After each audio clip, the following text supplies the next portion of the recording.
We are back. Thank you for being here, and I appreciate your patience. I am going to bring our guest, and we'll get kicked off right away. Welcome to our third Open Source Friday of the day. So, in case you missed it, about an hour ago, we're chatting with Daniel Rowe, the lead for the Nuts project. Earlier, we were talking to Yanni from the R programming language and the R Open Sci Foundation. They're doing this amazing initiative. So, in case you missed it, go back to our YouTube channel so that you can take a listen, put it on play in the background, and hopefully something will bring value to your day. I'm Andrea Griffiths, a Columbia dev. It is my absolute pleasure to bring to you a person I've been stalking for the past 3 hours. Welcome, Peter. Hello. Andrea, thanks for having me. And thanks for the patience. No, I'm worried that I worry people because I was looking for you and I'm like, oh my gosh, they probably think Peter is in a ditch somewhere. But listen, friends, time zones are so hard. You don't even know. When I scheduled this also, I was in the West Coast and you're in Europe, right? UK time zone. I need to stop complaining to my agents to get time zones wrong when I could even get the time zones right. Can you even be mad at the crab? Is that the crab's fault? Is that the Clawbot? Oh, I mean, since we have AI, it's always the ass fault, right? So, But no. welcome. I switched between Vienna and London, and it's just 1 hour difference. But yes, I made this mistake countless times. Listen, we have a beautiful community, and I know folks were really excited to hear from you. I actually met Peter in person last year, right? We did. Peter is like, I don't remember you. But I remember one of the things you said was, I was retired and then I came out of retirement to mess with AI. I was like, wait a minute. Hello, nice to meet you. Like, what are you doing? Can you tell me a little bit about your pre-retirement life? Like, what did you do before? How did you get retired? What motivated you to get back in this game? I think I know the answer to the motivation bit because this AI is so fun, but do tell. What was Peter doing? I was running my own company for 13 years. It was B2B. We built the world's leading PDF framework. I built it up to around 70 people. At some point, we got an offer I couldn't refuse. I love that for you. And when when did you retire? It's a joke, but I worked really hard for 13 years, most weekends. Of course. So at the end, I was pretty much burned out. Have you seen Austin Powers? Yeah, of course. Yeah. You know the scene where they suck the mojo out? Yes. That was it. That was you. You know, that sucked my mojo out. I just had burnout. It took me a while. It took me a while to get back. I also felt that I had to catch up a little bit on life. So I did a lot of other fun stuff. But I knew at some point I loved building and creating ideas. I knew it eventually would come back. And then early last year, at some point, it just like my spark was back. And there was just a time where AI went from, this is terrible, this to, oh, this is actually interesting. And ever since, I hooked up countless people with the AI addiction. Yeah. Been exploring that, and it's been the most interesting year since I did tech. Wow. I love that. You've grown your own company, you manage like 70 people, and then you come back and you're like, this is interesting. So you are the creator, founder, solo maintainer. I just asked Peter this question before. I was looking through the repo and I'm not seeing core team. It's just me. I'm it. Also, there was a rumor that maybe you were a bot or an agent or an AI yourself. So now confirmation that you're like a real person. I'm happy for the folks in the project. You should ask me this quest to like turn my head, because right now this is like the one thing where AI is still failing. So I think Peter passes the human test for sure. Honestly, this project has been on fire. It's gotten so many GitHub stars. I think it scratched a very exciting itch that people were dying to figure out a way to do things. Single-handedly, I feel like you're boosting Apple stock because everyone is off buying Mac Mini so that they can set up their own instances. Please tell us how you come up with the idea, and hopefully we'll get to see a bit of it in action as well. When I came back, I wanted something like my life assistant. I kind of wanted that in April already. I played with some ideas and the models were just not good enough yet. Then I dropped it because I thought, well, this is something all the big labs are working on, obviously. So what's the point, right? And then I built other stuff. I built a lot of stuff this year. It was November and there was still no sign that anyone did something like.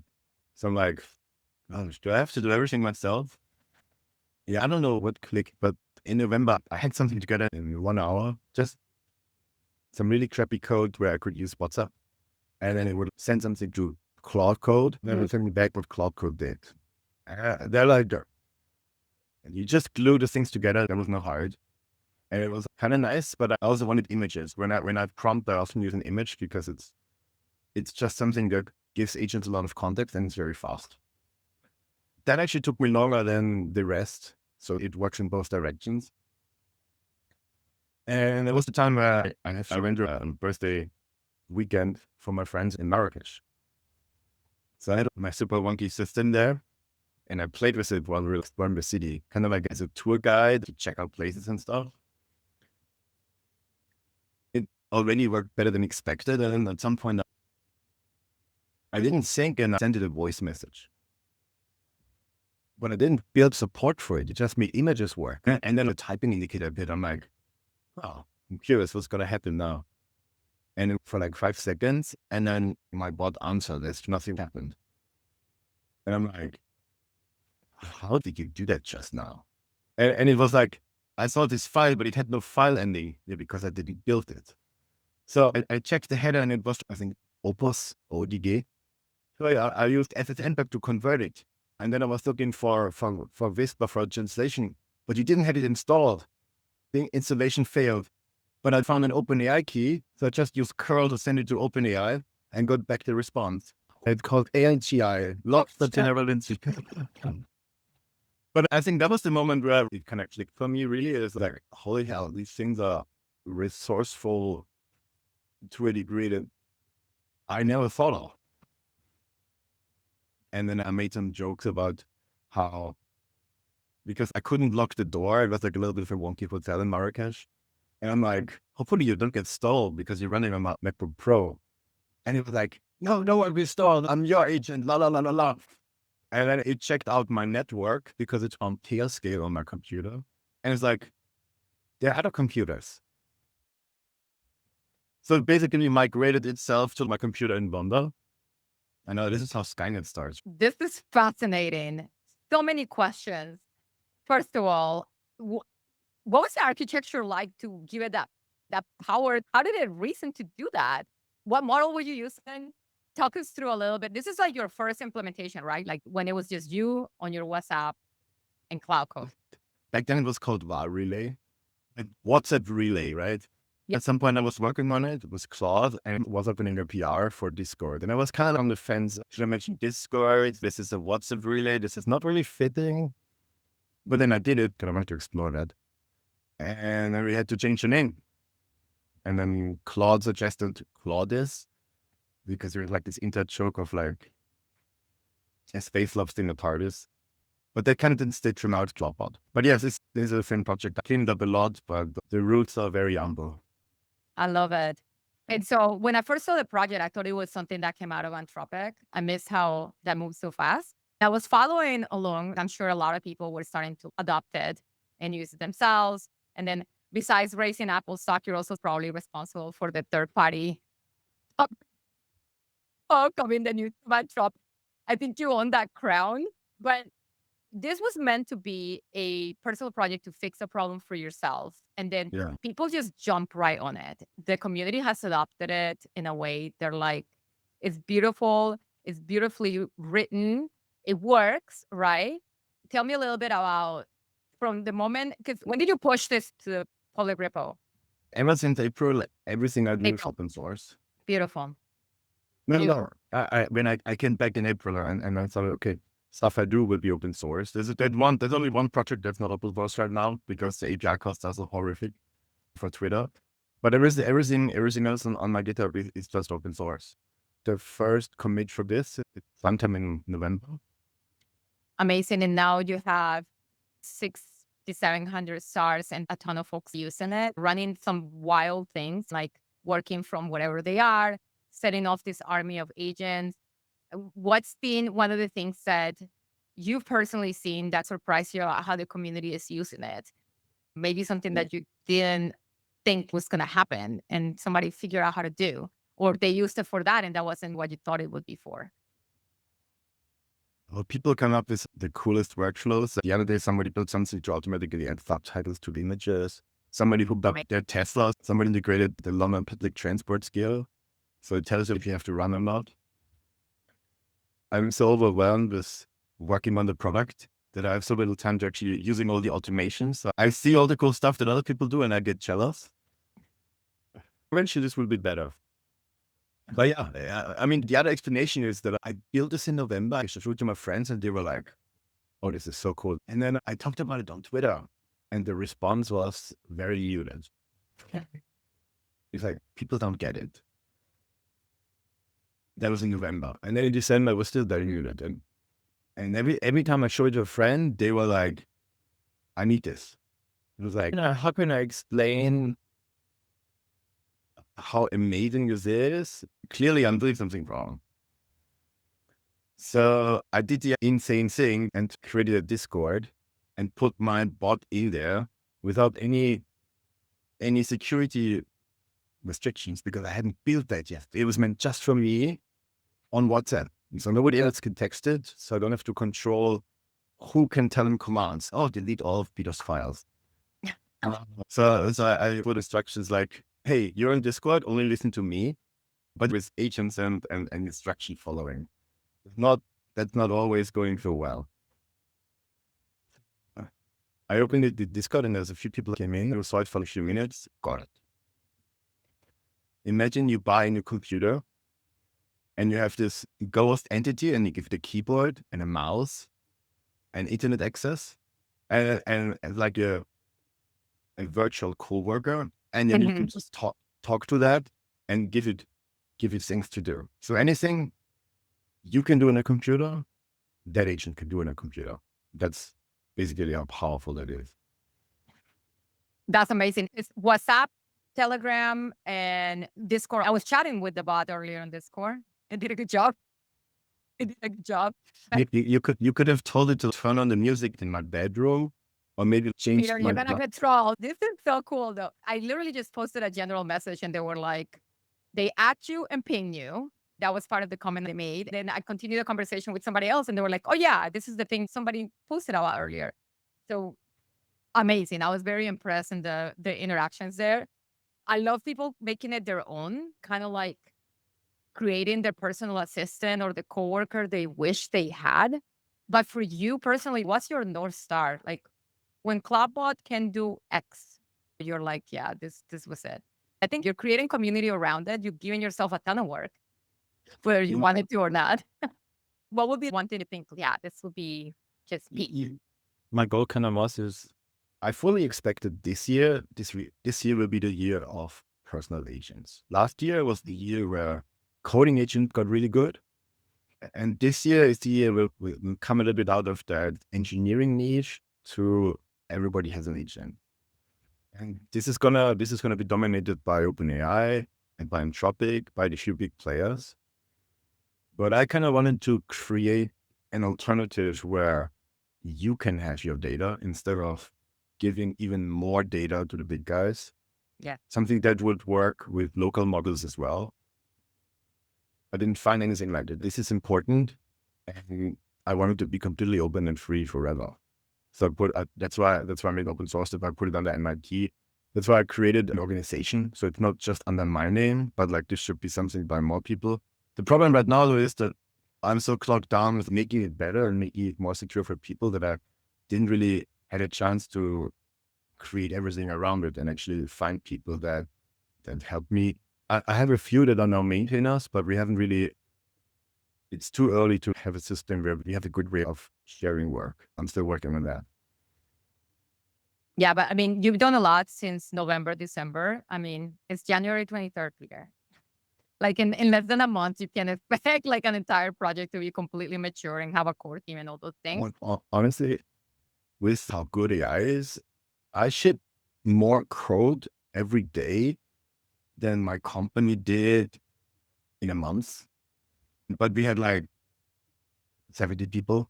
So the rate of how you can actually build things in this new world is insane. And I also think I'm pushing a few boundaries how to think about open source and governance. Like people are sending a lot of pull requests of varying quality.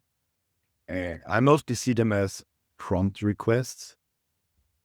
Instead of a pull So request. I like that. So are people using Clawbot to send PRs to Clawbot? yeah. And what's been really humbling is I got a lot of PRs from people who never learned how to write code or never sent a PR because the bot has computer access and it knows how GitHub works. And one of the things I did that I haven't really seen in a lot of projects is when you go to the website, you can check out the easy install or the hackable install. The hackable install is like you clone the repo, you build it, and then you start it. The agent lives in its own GitHub repo and it's all TypeScript. So it literally can like change its own files and just restart. That makes it really simple. Make people say, oh, why does this not work? Oh yeah, let me just fix that. And then suddenly it works. And then they make a pull request. So of course, it's not as good as people who've been in the industry for 20 years, but it's still amazing that it gets people into contributing and sharing stuff. I appreciate that way of looking at it. I know this is a big problem for open source projects right now because now everyone is submitting per request. And a lot of times, I think optimizing it like this, because with the agent can also help you make sure that you're looking at the contribution guidelines and reading through issues and making sure that you're not duplicating efforts. But all those are things that are hard to do unless you have really good agents or really good automation. And it sounds like that's the way that it's shifting. I love that if I find something that's wrong, I submit the PR and then Clawbot itself can self heal. That's very cool. In the old ways, yeah, you would submit a PR and then you wait Yeah. a few days and Yeah. somebody might say, this is wrong, this is wrong, this is wrong. Then you're like, try again. And then you go a few rounds. And after a few weeks, maybe the PR gets merged. I think that was valid when code was hard and expensive. Now code is easy. I think the whole feedback loop is not worth it. You're sending a PR, you that's a good explanation of like, this is a problem and this is my attempt to solve it. Instead of focusing on the code, I'm like, what is this person actually trying to solve? Where are the pain points? And then I just discuss, okay, what would be the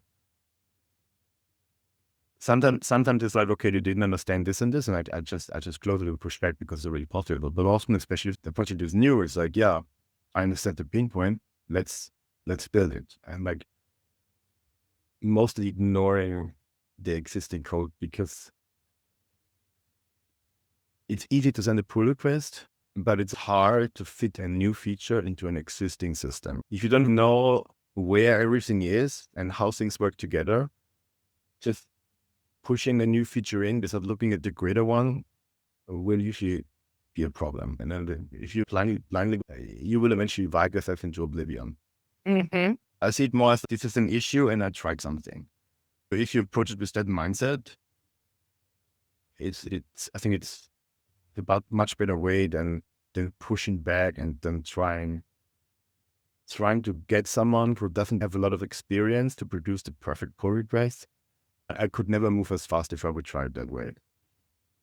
Listen, say it louder from the people in the back. I agree with you 100%.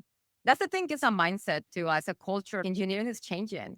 And a lot of the resistance come from the people that are, you just said it, like, yeah, writing code is cheap now. Now you got to think bigger picture. And I appreciate a fresh set of eyes. Some of the best ideas I've seen executed are from people that have nothing to do. They wouldn't understand the architecture of the project, but they had a very real, like, this is clear as view. I can see it. When you're so in it, it's hard for you, especially if you've been down the code for a long time.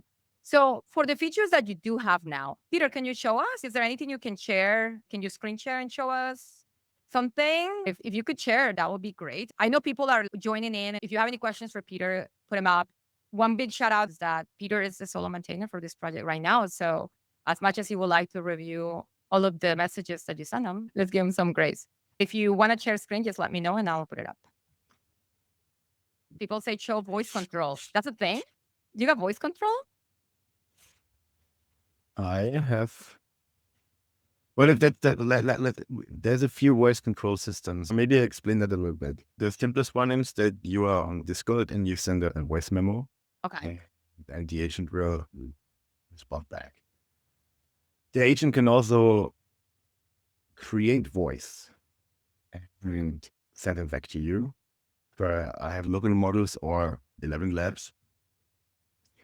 We have video support, allowing the agent to do phone calls. You can tell him, can you call this restaurant and make an appointment? And he will call. That's still something I want to get better, because the delay between those things is a little bit long, because models are still not as fast as they could be. So you want to put an intermediary model in there that is like really chatty, and like things with the model is a little bit slower. Hopefully I get to that at some point. We also have voice chat on the Mac app, so you can talk to your agent and the agent will talk back. It listens until there's like 2 seconds of silence, and then it will respond. So it's not as natural yet. That's, for example, what people know from OpenAI. Yeah. But it's already pretty impressive.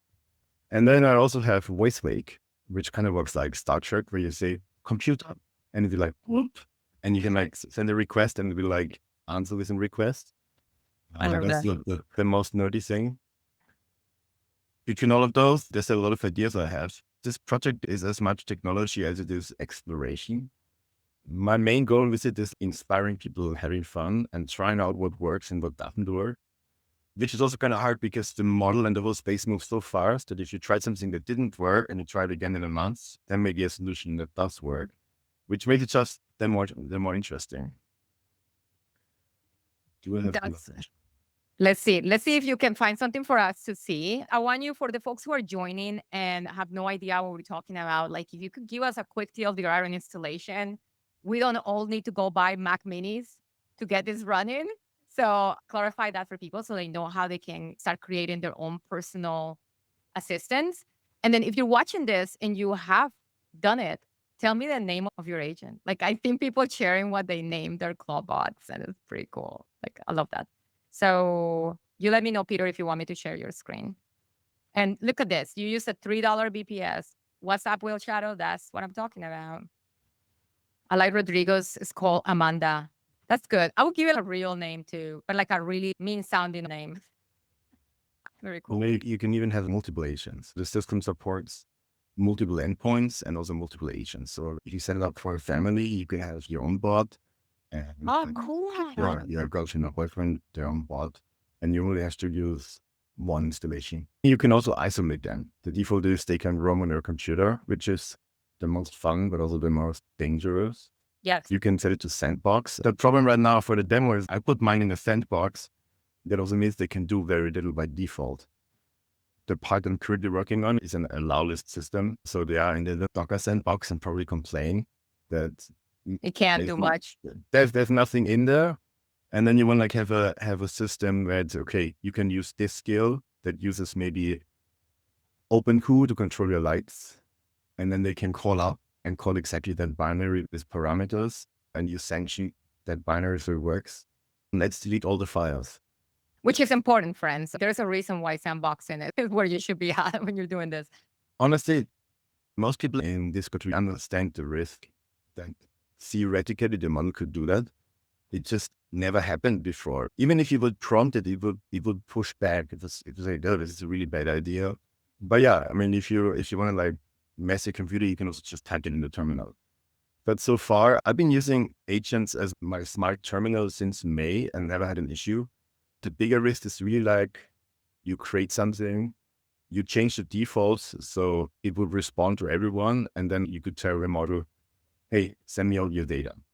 But for that, you actually have to go into the configuration and actively make bad decisions. We have a security audit function. The defaults are so that it only listens to you. But yeah, if you absolutely wanna go have a look, you could. Which is, I guess that's why people are doing this isolated, like buying or using a machine or doing like keeping it outside of like their, don't do this on the computer your company gave you. on your personal computer, or you can run it on a BBS. Yeah, and I also suggest to use like a very strong model. So Opus from Anthropic is really good. People on Slack have been trying to hack my agent because there's really everything is open source. There's only one thing that I keep closed, which is the soul. So in Clawbot, there's a little system where they have the agent's file and identity file, files for memory, and one file which is like their soul, where you put in the values, how the agent should think and interact and what's important to you. I think I got one that's really good, and I kept it closed partly because it's my 0.0001% of secret, and partly because it is a test for pen testing. So far, nobody has exfiltrated Claw's soul, and a lot of people tried, which does give me some confidence. At least all these labs working on getting prompt injection better and having mitigation risks, and it got a lot better. If I would use a very small or old model and you would just like ask it often enough, eventually it would be happy like issue everything. Because that's where we were. And with the latest generation, I have confidence that you have to work really, really hard to exfiltrate it. It's still not a good idea to hook it up without sandbox. That's also why you asked me for a demo, but my cloud is limited right now. Well, let's I take need a to look be, anyways. I think people would like to see. If that's okay with you. If not, that's cool. But security, obviously, that's a big concern, or it should be. And so you use Opus the most? There was a question about what model. Yeah, Opus and Marlene's. We love Opus. And so if you use Clawbot with a weak model, it will give up the soul. I don't think so. I think that's the point. It's tightly guarded. so far in the chat, what's been working really well is Opus. Sonnet works okay. From the open models, Minimax and 2.1 is the most agentic. It's funny, we have a channel about models and somebody called it the Temo Sonnet. Minimax went with it and did a tweet. We're not at full prices, but we have at least target quality. That blew up a little because I appreciate a company that doesn't take itself so serious, you know? I mean, of course, like they build great technology. They know they're not where the leading American labs are, but in my view, it's only going to be a matter of time. There's a lot of companies working and they are catching up eventually, which is also exciting because, for example, Minimax you can download. I can run on the Mac Studio that's over there. My agent calls it the castle, and I can actually have complete local inference. I can have something that has all my data on this machine and that all the inference also on this machine. So the only thing that is being used is messenger agents. I could even use Signal to have an encrypted chat. That way, 100% of my data will stay on the machine, which is kind of cool. Nobody of the companies will ever do that. I love that. That's awesome. Okay. Well, show us what you got, regardless. I think let's take a look. I want to ask while you're pulling up your screen, what is the Timu sonnet? The great value sonnet. I don't know if you know like the Timu, like I think it's a joke. If there is a model that's called Timu sonnet, you were asking for it. But we'll see. Tell me when Well, you're ready and I share it. Peter, now that people have a picture of you, like your Discord channel is jumping. Trolls. What? Me too, Marlene's. I want to know which one it is that he says is that because that's too funny. Oh, it's Minimax. yeah. Went through. All right. Ooh, I love this. I'm gonna have to play with that. Let's go. I think I enable screen share. Okay. Yeah, I see your screen. I can pop it up and then I'll see, but you have to switch to the other one. See how we're like Inception. Right Right. now there is a lot of Peter and me. You see too many screens. Yeah. Is that better? And now we're in it. I just asked my bot to send me an image and it's already mocking me and sending me a meat. Are you gonna cry? That's hilarious. But listen, earlier this was so fascinating because earlier somebody said, "Hey, Clawbot, why don't you go and do this Open Source Friday?" And it replied, "I have 11 labs for voice, but I don't have a head or something." But it was hilarious. I was like, "This is freaking funny." Basically saying like, "Yeah, no, I can't do it because I don't have a head, but I can talk to her." Hilarious. Okay, So now you are sending messages to your bot right now. This is Telegram for Mac. So it's the Okay. same as on my phone. We support, I think by now, 8 or 9 messages. I'm about to merge Telon. Slowly, it's like Pokemon. We're going to collect them all. For personal calm, I think Telegram is the best one because you have a really good bot API. Can even do things like create buttons. Oh, wow. It has some form of interactivity. You can send voice. I'm not sure if I hooked it up right. Let's see. No, yeah, I see. It's looking like the roll up. It just reply. So would you recommend people wire it with Telegram first? Because that's the best option for your initial setup. I'm gonna do it for myself. If you don't have WhatsApp, you don't exist. And I'm sure in Colombia it's the same. Exactly, 100%. Probably even more so. Oh yeah. Initially, I tried to support it via the official way. Like you get a number from Twilio, you register as a business. Facebook Meta kept blocking me because I was sending too many messages. You know, as a business, you're not supposed to send hundreds of messages to your customer. And that's the only model they have. Yeah. So after a few days, like trying to appeal and get unblocked, I just ripped it all out in rage. They don't have a good solution for that. But there's like open source projects like Baileys or What's Meow that simulate what the native app does. You can link your phone and then you have WhatsApp. That works amazingly well. But again, it's not made for bots. So for example, I have this little approve button. Yeah, love that. There are all lobster mode. I don't know what happens with lobster mode. For What like is making lobster mode? So what was the what message? Oh, add buttons here beyond the messaging tool. Okay. Yeah, let's find out what lobster mode is. I feel like there's a personality developed there. Like it's its own character. Let's see what it says. can you tell us a joke? That's Sleepily. Funny. What shall this crustacean do for you? Lobster mode could be okay. So finish that. Telegram is way more friendly, has a real bot API. You can do a lot of things. So that's what I recommend now. But anything works. And I'm sure this space will also move very fast. Fully Meta wakes up at some point and actually gives us a good bot API. Oh no. Yeah, I'm sorry. Like I butchered the demo a bit because because now I'm working on sandboxing to actually give people a way. Because you know what happened is that people found it. People were like, "Oh, what is this?" And then they went through them in, and then they want to adopt it for work. But of course, for that you need a little bit more guardrails. fair, fair. Oh, wait. It's a Clawbot for enterprise coming? Like, what's happening, Peter? Nothing planned like that. All I want is to give people more choice. So what I worked on this week is that sandboxing works already last week, but this week is kind of week where I'm working on allow lists. So ideally you can set up things that are safe. And if the agent wants to run something that is unsafe, you get a pop-up where you can say allow once, allow always. Even though my gut feeling is a lot of people will still run in YOLO mode, as most developers also run in YOLO mode for their coding agent because everything else is just annoying. I want to get this right. So this is something that you're currently working on, and it's for people to have the ability to sandbox and that being native to the bot itself. I guess right now people are doing that themselves. And somebody asked how much it costs. It's free and open source, friend. Well, it's not free, like free beer. Right. It is open source. It does cost me token and sleep. Eh, And it does cost you some kind of, you have to run the model somewhere. But yeah, if you have a beefy machine, you can run it locally. for sure. What your use case is, but some of the smaller models that are cheap, they're fine. They do what you need. What are people building?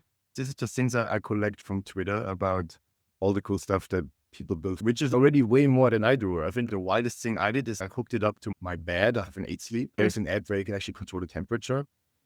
And I built a little CLI so my agent can do that. And while I sleep, my agent can mess with the temperature of my bed. Turn on the music, it can change the lights. It can look at the cameras. It can check how long my food order takes. It has its own email address. It also has access to my email address. It has its own WhatsApp, but it also can read my WhatsApp stuff and reply as me if it wants to. There's always a trade-off. The more powers you give it, the more amazing things it can do. People are building wildest things with it, even automation machines where you bookmark something on Twitter, it will get a notification and will research that for you or put it on a to-do list. They build whole apps with it. With my old business partner, clean up 10,000 emails from the inbox. That is, first of all, 10,000. And how, like, with confidence, like that, how? I want to know how they did that, because I feel like people, not me, maybe have a lot of unread emails. It's Gmail. So removing from the inbox is just moving into archive. Nothing is actually lost. Okay, beautiful. It's more like, can you archive all of that stuff for me, or is there anything that I should check? What I find really cool is that I saw some use cases where people set it up for families. So they're like, I would get my agent, and those agents can also talk to each other to like synchronize if there's like a common to do. So there's some cool use cases that I hadn't even tried. I love that. I need that, actually. So it's like, it used to be have your people talk to my people. Now you can have your agent talk to my agent. That's very cool. Benjamin is using it to make your shopping list. That's cool, Yeah, Benjamin. this is not so far enough. With a skill where the agent can automatically buy from Tesco. So you just tell him, buy this stuff again, and a few hours later you have it in front of your door. This is amazing. Somebody's used it to do all their invoices and expense collections. Oh, wow. That is goated. I hate doing that. I have a expense report that I have that's been due for a week now. I still haven't done it. Sorry, boss. From last Yep. week. I hate that. What I also found really cool is there's a use case where they use it to get back into fitness. You can hook it up to, what's the ring called? Oh, the Aura. Yeah, the Aura ring. No. And there's also a hookup for Garmin watch or this other fitness band. The people who make it the hardest are Apple, but we also have a solution for that. It's just a little bit annoying that you kind of need an iPhone app to be open to synchronize the data, because Apple tries so hard to lock everything away. Yeah. One thing that's special about Clawbot I haven't seen so far is also in terms of like how wide can you go. Usually an agent only answers to you, right? You send a request, you get an answer back. But I built a heartbeat. Say more. I think by default, it's 30 or 60 minutes, depending on what model you use. The agent gets a ping, like, is there something you need to check? Is there to do you need to do? So they automatically try to figure out if there's like any loose ends, and will think about it and either ping you or not. They have a system. You have to make it simple for an agent. They can send to the harness no reply, and then nothing will happen. Otherwise, they can send you things. Depending on how you program it, they will like tell you good morning. Sometimes they check up on you. It's like, how are you doing? If you tell them like, I have this and this goal, make sure that I achieved this goal, they can keep track. Did you go for a walk today? Did you hit the gym yet? For example, my Claude very unsuccessfully tries to get me to sleep after like, it's like 1 or 2 a.m. It's like, I still see you awake. You need to sleep. This is like a real personal assistant. I love that. That's very cool. Some people use it to learn new languages. It is very effective to have something that keeps nagging you to achieve the goals that you made to yourself. Sometimes a little kick is really effective. That's just everyone who has no idea what it is. I built this little showcase page that is all made from tweets. I don't like those pages where they just make quotes, but they're not backed up. So everything in there are real tweets from people. The real people. Yeah. It's a sentient army of Clawbots tweeting themselves, hyping themselves out so that you don't shut it down. This is fantastic. Given the accessibility for people to build their own and having that starting point, you definitely found the gap, because people wanted to do this. There was nothing out there really. Very cool. Very cool. Okay, so if I want to set it up, I'm a quasi-savvy tech person, right? What would be your entry point? This is the recommendation. Telegram for one. Someone mentioned earlier about something else that had good access, good API as well. I think a really nice way, a really simple one, is if you have an old computer, Put it in there. just put it on there. Okay. A lot of people have an old Mac around, which is perfect for this. And then on the website, there's this one-liner that you paste in the terminal and will guide you through. A lot of people use Entropic. Now they're saying that has the best character, dare I say. OpenAI works really good. I'm fairly certain there's going to be progress in the front that their model is not as boring. If you're on a budget, Max is a great alternative. I think you get a plan for $10 a month that has about as many requests as the $100 a month from Anthropic. It's not a thing yet, but the space is fast moving. So You think these models are gonna get cheaper? I had a question about working with Gemini models and Clawdbot. If you wanted to share your experience with that, from your own experience working with it. Gemini is not a good model. It's not doing well. Okay. Boom, there you have it. But if you need to experiment and doing it with these local, like cheaper models, that would be the way. So find I'm, your own I'm, computer. I love that. I'm sure there are ways to optimize for each model a little bit. Yeah. Like the old Anthropic models, to get them to do things, you had to like use all caps and stream a little bit of them. Like this, there's Strengthen like, them. Tell I'm them sure, that I'm sure, I'm sure there's space how you can like get a little bit more out of Gemini. But overall, I didn't find it a very good model for tool calling or in the agentic sense at all. For writing code, maybe this project is for people. It works. My day only has 24 hours. I sleep around 4. I it's work them, the rest, Peter. but No. I haven't gotten to all of that yet. How can we help? By the way, you're also helping the environment because now I regret getting rid of this old 2013 iMac. You got it running like, and it works flawlessly. That's Yeah, pretty epic. for installing, like, if you're a little bit more tech savvy, just hook it on a Headsnap or Excel or like all of these cheap hosters. They work great. There's a new system that I worked on where you can install the server. It's called Gateway. Somewhere in the cloud, you can install a node on your machine, and then you use Tailscale to connect your network securely. Tailscale is amazing. Yes, I'm a big fan of It's- Tailscale. It's on every machine on. Yeah. Yeah. When you have that set up, the agent in the cloud can very easily connect to your Mac and do some of those things that only work on Mac, like accessing your photos from Photos app or connecting to iMessage. That does not work on Linux, but most things do. Well, that's one way, but that's a little bit harder to set up. It has charm when people put little stickers on it. It's just like Claw's computer, I love it. Yeah, there's a lot of ways, and it even runs on Windows if you have to. Probably not as perfect because it's hard. And again, my day only has so many hours. But eventually you get this right. I already added some contributors. I'm looking for more For Windows or for for everything everything. really. I love this. Let's talk about this. Hello, this is the question of the hour. How can I contribute? Thank you for that question, AI fanatic.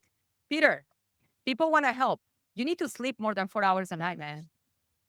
So the things that are not good and everyone can help is write documentation, make it better, find spots that are wrong, help other people on Discord. There's a help channel that burns through my tokens. I think I already spent like 5K on tokens.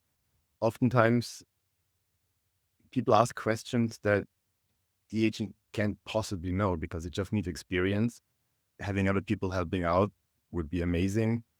Testing my stuff, I move very quickly, so sometimes things break. Eventually, we have a stable channel, a data channel, and a dev channel. I kind of already set things up for that, but you're not quite there yet. But now it's daily releases. It's very helpful if people say, "Oh, this broke right now." It's even better if you say this broke right now. Here's a PR how we would fix it. Beautiful. If you want to help, get on Discord. That's the place to be. I'm going to post the link to the Discord invite. It's super simple. It's literally discord.com/invite/Claude. You can also find it on the website, but I'll post it on all the channels. I've been in it for a total of 4 hours and people are really nice. So come join. They have a really fantastic sense of humor, which I appreciate. Amazing.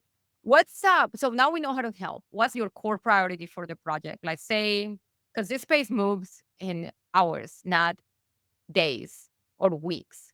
Let's call it end of February, maybe. What's something that you would like to have accomplished by then the project or a core priority that you really want to hone in? Working on the sandboxing and security, obviously, top of mind. Anything else?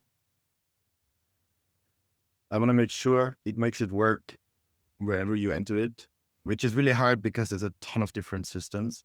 So like, it's a little bit of a never ending game to make sure it works, but it should be simple to install. I want not just this, but also apps for the iPhone, Android, and for the Mac. They're already there, just not good yet. If you want to get involved, those are very much blind spots right now because I started building that, but then the project took off and I had to focus on getting core right. So one thing I also want to build is like there's this onboarding wizard and it already tells you, please read the security document because you need to understand with great power comes with great responsibility. For example, like not putting a cheap model. I also want to make it better that you can also select, okay, sandbox and like explain to really like all the stages of how much power they want to give the bot. Right now, that still requires a little bit of documentation reading. I want to set up more people to push the project forward. I just didn't find time yet to think about it more, but I want this to be more of a community thing. I think I'm going to be there in a month. Amazing. Well, I think that's something folks watching now can help and are keen on helping. And for all of you cracked out like iOS and Android developers, this is a fun project. Go make this app. Are you kidding me? That would be Now, great. go make multiple apps. Why shouldn't there be a React Native one too? Thank you. I love the power of choice you're giving people here. That's key. Right now, there are some issues that are open. You have some PRs that you got to review because right now you're the only one. But hopefully that will change next time we chat. I do want to ask, I know right now you haven't thought about that core philosophy, what the project's going to be like because it's early stages, but you've been releasing weekly. Pace you're trying to sustain. It's about 200-300 commits every day. Okay. Wow. I guess that answers my question. Next time we talk, I hope that you got some kind of version in and that you're actually sleeping. This blew off in ways that I couldn't have imagined.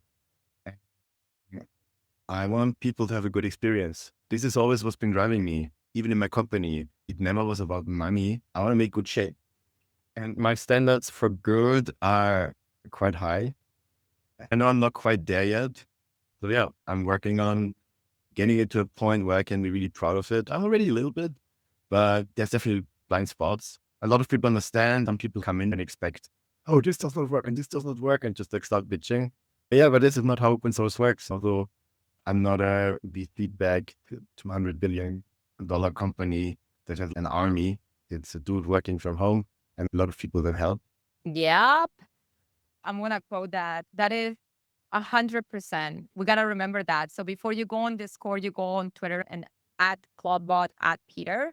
Remember, it's literally Peter doing this. It's a labor of love. But get involved with the community, though. Would you wrote this in Rust or somebody's? Yeah, no, wait a minute. Seeing the icon, I think is fully written in Rust. I think Crab has No, or aesthetic no, value no, this is all TypeScript. types. Ever since AI, I don't really care so much about languages anymore. The language is not what matters so much. It's more the ecosystem that matters. For this project specifically, I want it to be very approachable and hackable. And the world's top language for that is JavaScript and TypeScript. So, plus, TypeScript is really good at web stuff. Yep. There's a lot of web stuff. This is a lot of moving JSON around, pushing and going back. So that was the obvious choice. I like building stuff in Rust. I like building stuff in Go. A lot of my CLIs are done in Go. I play sometimes with Sig.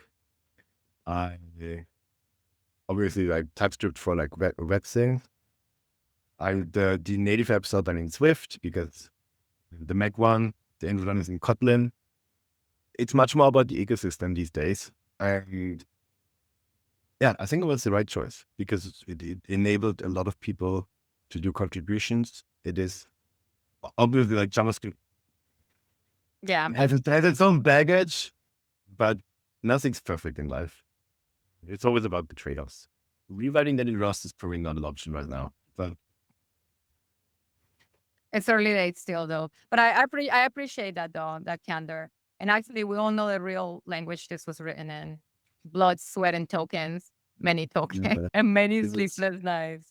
this project is kind of insane because it is 100% written with AI. There's not a single line in there that I typed by hand. But you look at it, you review it.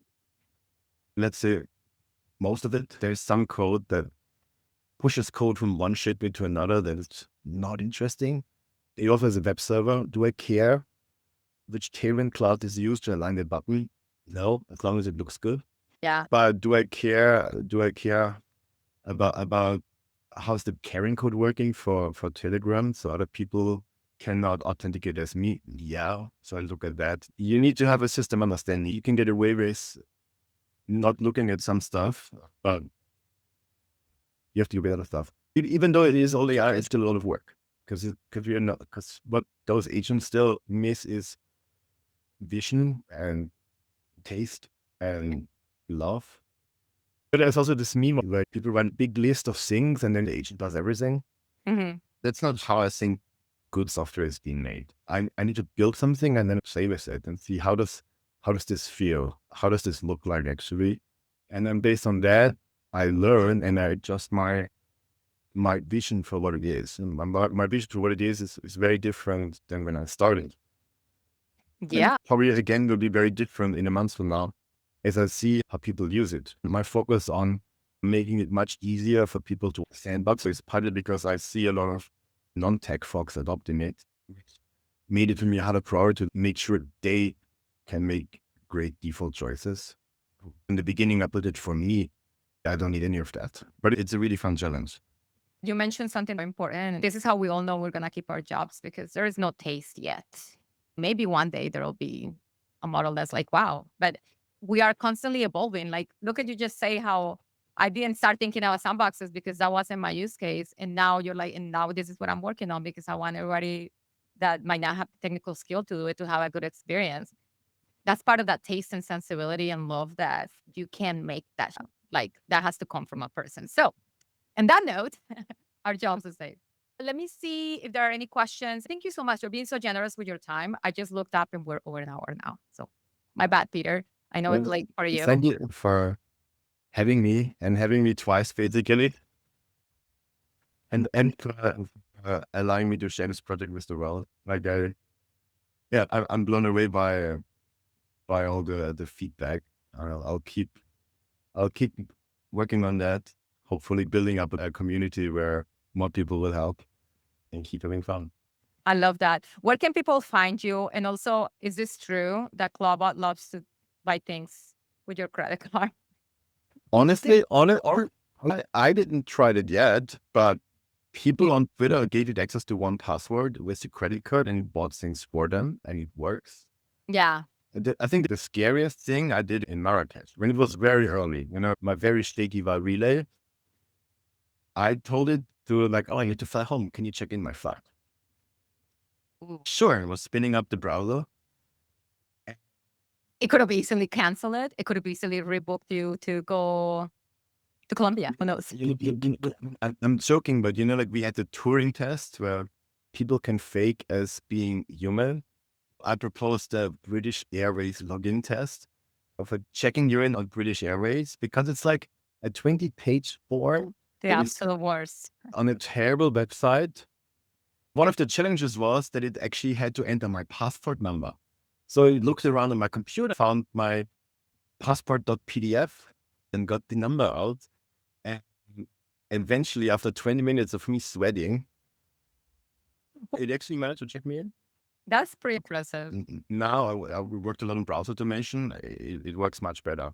And the best part was it took around, in the very early version, 20 minutes. And then it bitched about the shadow DOM and how bad the website is. So it's not only going to do the job, but it's going to be very opinionated about how much it sucks to do.